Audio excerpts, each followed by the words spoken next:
Hello everyone, this is Sensei Monday with Shadowhawk Koga Ninjutsu training. More training emphasis on self-defense, dealing with weapons. Of course, I had the Samurai Kenjutsu series still going on sword fighting. This is a screamer stick. This is usually what students learn when they first learn strikes. When beginning a sword method of fighting, the angles of the stick and the blocking simulate in a fashion of using a sword in a way. And one of the ways of how you would defend yourself against an opponent in the street, if you found like a broom handle or a pipe laying around on the street or an alley somewhere, to defend yourself against someone who had a knife or they had another stick. And this is how you would do that. So if they had a knife or they was coming at you unarmed, you'd want to hide your hand bow or your stick you found behind your back like this. Okay? This is what it looks like from the side. That's the opponent. And you'd want to use certain kinds of movement depending on how they would come at you. Okay, now if they came at you, say, without the knife, and they come at you with like a straight punch to your face, and you got this hidden behind your back, whatever side they throw that punch at, you want to use a movement called triangulation, okay, that we practice and do through Koga Ninjutsu, okay?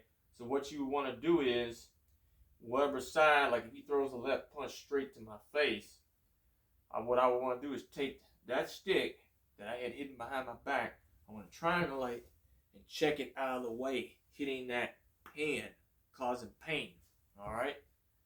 So I triangulate this way, all right? As soon as I would triangulate that way, then this would come here to the throat, okay? Or to the sternum, all right? Coming to the throat, coming to the sternum, all right? Then what I would do is, once I hit them with that, depending on what side that you're on, you know, let's try the left hand with that.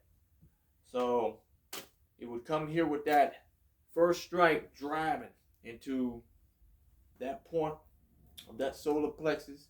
You could even go to the throat, and you would bring this rising Augie strike underneath that chin. Boom, just like that. All right, let's try left side. Now I switch it to the right hand. Oncoming punch to my face from that side, triangulate, boom, okay. All right, the other side, left hand. Other side, right hand now.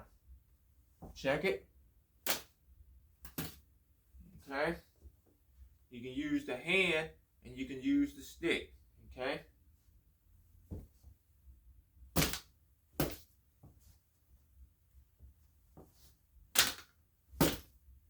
Okay, that's how it would work in the street. Okay. Against an oncoming punch, coming straight. And you would triangulate with the angular footwork based off the triangle theory. That's the angular footwork to defend against an oncoming attack coming straight on, like a straight and left-right punch to your face. Okay, not a hook and not a cross. Remember, keep that in mind, people. This is for an oncoming straight attack at you, where you're able to get off at the center line, left or right, by triangulating off that center line of attack. Understand? Now this is where you would use it against, like if they had a knife or a stick. Okay? So depending on how it was coming to stab you this way, still have the stick hidden, you know. And what you would do with that is you would turn your body into a cat stance. Okay? Turn, hit up. What that's going to do is that's going to knock the stabbing arm up, causing pain. All right, go on this side. Now back to the right.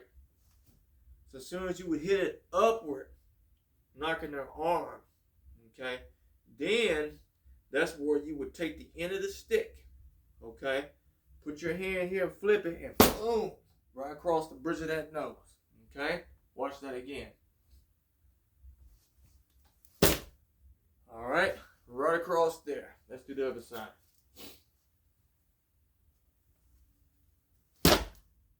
Alright, so what you're doing, you're turning that stick at an angle to whack them here across the bridge of the nose or across the temple. Alright? So, when they went to try to stab you center mass, turn your body, shift in that cat stance. Hit it upward. Okay? As soon as you hit it upward, bring this hand here, flip it right across there. Alright? Try this side. Alright?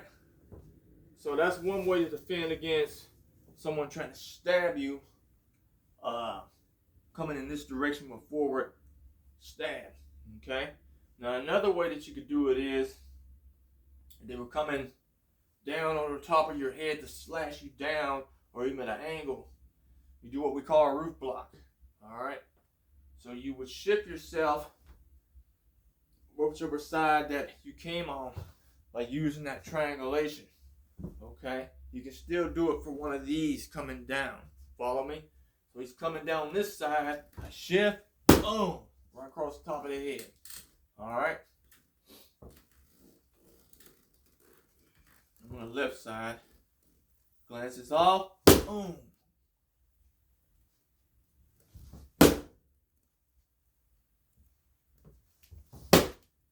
Okay, see how that would work? So, triangulating with that angle, it glances off. If it was a knife, it would block it, maybe put a nick in it, still glance off. If it was another pipe or stick, still glance off. Come with that number 12 to the head, or it can be one of these angle strikes. Okay?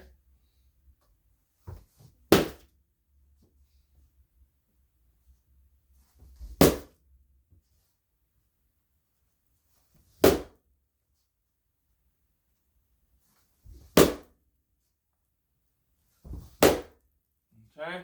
So remember, keep that footwork angled as you move. Don't just do this. You want to be moving. Because if you stay there and don't move, he could kick you. He can still punch you. Even if he had the other hand armed with a knife, if you block that, he still could kick you in the groin. He still could hit you. Okay? So you want to move, then bring the strike. Move at that angle with the root block, bring the strike. Okay? So these are just a basic way of how to use a screamer or a hand bow that you would find out on the street laying as a substitute for a screamer or a hand bow. Understand? But keep in mind that you might not find a solid stick that would be sturdy. You might find it, you might not. It's a gamble. Okay? But utilize and make it work for you to defend yourself against that kind of attacks. Understand? This is Sensei Monday with Koga Ryu Ninjutsu training. I will show more in the next series on how to defend yourself. And keep training. Us.